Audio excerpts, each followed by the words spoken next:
Assalamualaikum warahmatullahi wabarakatuh.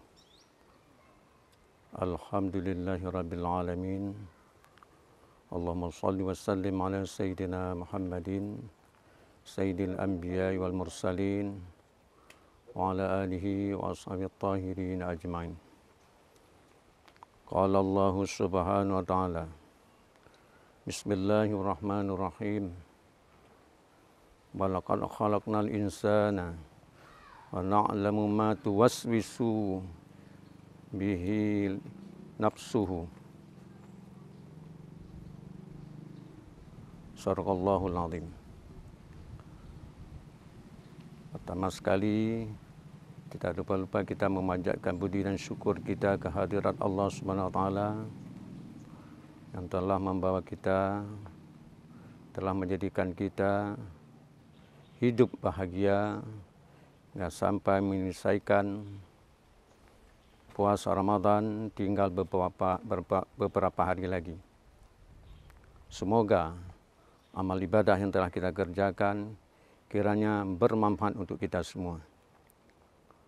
Salawat dan salam kepada baginda Nabi besar Muhammad SAW yang telah membawa kita semua dari alam jahiliyah kepada alam Islamiyah, dari alam yang gelap gulita penuh dengan kejahilan kepada alam yang terang menderang dengan nur pengetahuan dan nur iman.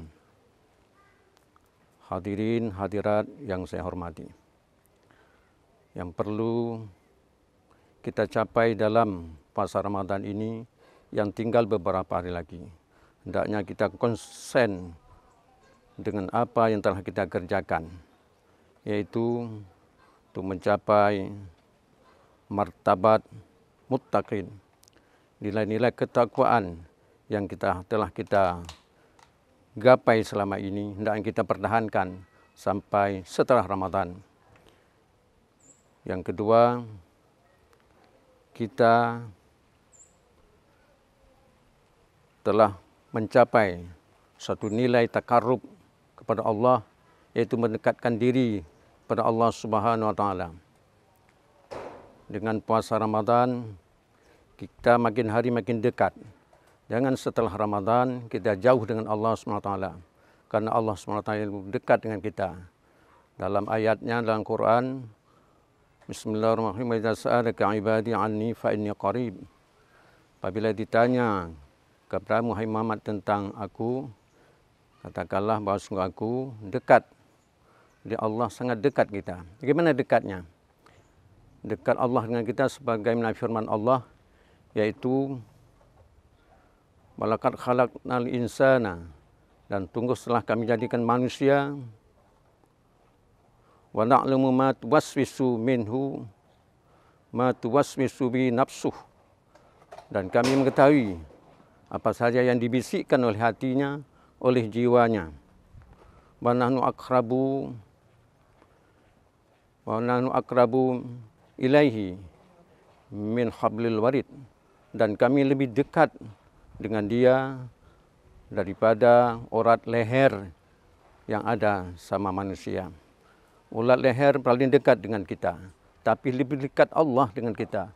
Karena dekat, maka kita sungguhnya ini kita pertahankan dalam nilai-nilai puasa Ramadan. Semuanya kita sudah dekat dengan Allah, jangan kita sampai habis Ramadan menjauhkan diri dengan Allah SWT.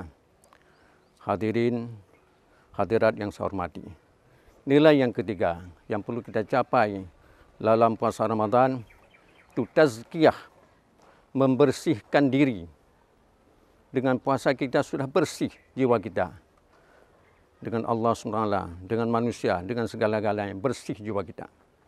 Sebagaimana firman-Nya dalam Al-Quran, Bismillahirrahmanirrahim, Qad aflaha man zakkaha wa qad khaba man dassaha. Sungguh beruntunglah orang-orang yang telah membersihkan jiwanya, dan sungguh rugi dan sia-sialah hidupnya yang telah mengotori jiwanya.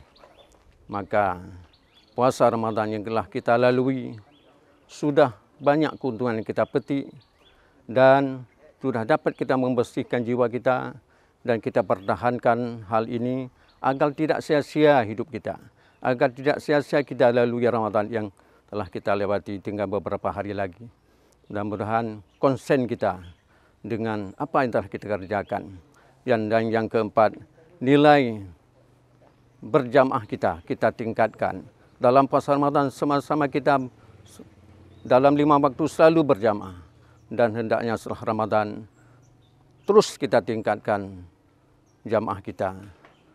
Sebagaimana jangan sampai seperti orang berburu usaha dalam hutan setelah dapat dia lepaskan. Ini semua kita gapai, telah kita capai, telah kita rebut dalam puasa Ramadan. Mudah-mudahan kita pertahankan kapan saja.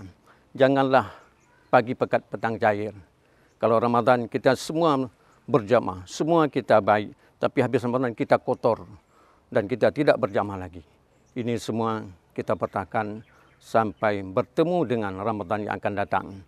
Mudah-mudahan umur yang kita lalui ini penuh dengan kebaikan dan mudah-mudahan kita meninggal semua dalam husnul khatimah. Hadirin hadirat yang dirahmati Allah. Semoga pertemuan yang sangat singkat ini kiranya ada manfaat untuk kita semua, untuk saya, supaya apa yang telah kita capai selama ini kita harapkan kita akan mempertahankan sampai detik-detik darah terakhir. Dan saya ingatkan bahwa agar semua kita selalu berdoa dan berdoa, semua amal ibadah kita diterima oleh Allah, dan semoga saudara kita yang ada di Palestina diberikan kebaikan, keselamatan, kebahagiaan, dan musuh-musuh yang memberikan ancaman, penyerangan kepada mereka dimusnahkan oleh Allah SWT. Amin amin ya rabbal alamin. Hadanallahu wa ikum ajma'in. Wassalamualaikum warahmatullahi taala wabarakatuh.